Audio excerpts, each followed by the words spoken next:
صادق آباد میں چینی بروکر شیخ راشد شہریوں کے ساتھ 3 ارب سے زائد کا مبینہ فراڈ کر کے فرار ہو گیا۔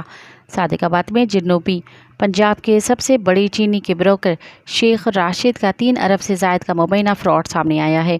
پولیس کے مطابق درجنوں افراد نے شیخ راشد کو چینی اسٹاک کرنے کے لیے رقم دی تھی۔ پولیس نے شیخ راشد کے سٹورز پر نفری تعینات کرنے کے بعد نیب کو انکوائری کے لیے لیٹر لکھ دیا۔ صادق آباد کے علاقے جمال الدین والی پلی پر چینی کے کاروبار سے منسلک تاجر شیخ راشد نے ایک ویڈیوز بیان جاری کیا جس میں اس نے پستول دکھاتے ہوئے بتایا کہ اس سے چینی کا کاروبار میں 1.25 ارب روپے کا نقصان ہوا ہے اور اسے نقصان کا ازالہ کے لیے کچھ وقت دیا جائے، میرے والد اور بھائیوں کو تنگ نہ کیا جائے۔